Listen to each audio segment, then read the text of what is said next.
কি বলে একটা কথা আছে না, সব মানে সব সন্ধ্যায় সর্বনাশ অথচ সর্বনাশ, কথা আছে না। এই কোন ছেলে মেয়েরা আপনাদের কোথায় যাচ্ছে কি করছে সেটা কিন্তু আমাদের পরিবারের যারা অভিভাবক আছেন তাদেরকে কিন্তু সে ব্যাপারে আমাদেরকে খোঁজখবর রাখতে হবে। এই দায়িত্ব কিন্তু আপনাদের আছে, সব দায়িত্ব খালি সরকারের, আমাদের আপনি বলেন না। তাই একটি সমাজকে সুন্দর করার জন্য এগুলো দরকার।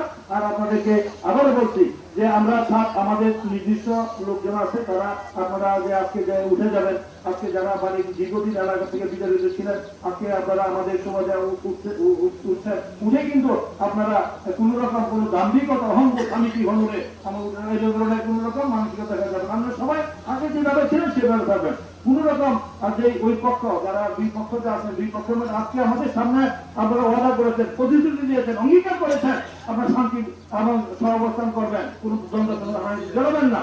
কিন্তু আমরা দেখতে চাই বাস্তবে, যদি আমরা দেখতে চাই আপনারা সেই শান্তিটা আপনারা কতটুকু বাস্তবায়ন করলেন সেটা দেখার পরে পরবর্তীতে আপনাদের মামলার বিষয়ে আমরা আগামী ঈদের পরে আমরা কুরবানি ঈদ বাস্তবায়ন খেয়ে আমরা পরে আবার এসে বসে আপনাদের এই সমাধান করা হবে। ঠিক আছে আপনারা কি বলেন?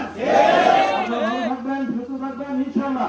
আগামী দিনে যখন আপনাদের শহরের মানুষের যে কোনো বিপদ আপদে আপনাদের পাশে থেকে আপনাদের খেদমত করা, সেবা করা, এটা আমার দায়িত্বের মধ্যে পড়ে, আমার কর্তব্য। ইনশাআল্লাহ সকল সুখে দুঃখে বিপদ আপদে আপনাদের পাশে থাকবো, যখন ডাকবেন তখনই পাবেন।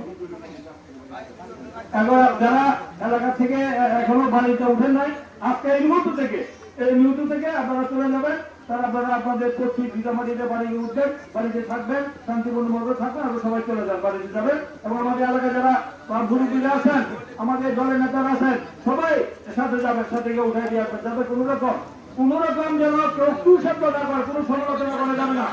এই আপনাদের একটা বলে দেয় কোন জায়গায় বিরুদ্ধে কোন রকম দলে বসে বিভিন্ন জায়গায় বসে আপনারা কিন্তু প্রতিপক্ষ আমরা সবাই এক। আমরা এখন আমরা তোমরা না কি আমরা এখন মানে আমরা ঠিক আছে, আমরা সবাই একসাথে কাজ করবো। আমাদের সবাই এই কথা বলে সকলকে আমাদের দুইজনকে আমি পড়াশোনা করে দিচ্ছি, এই কথা বলে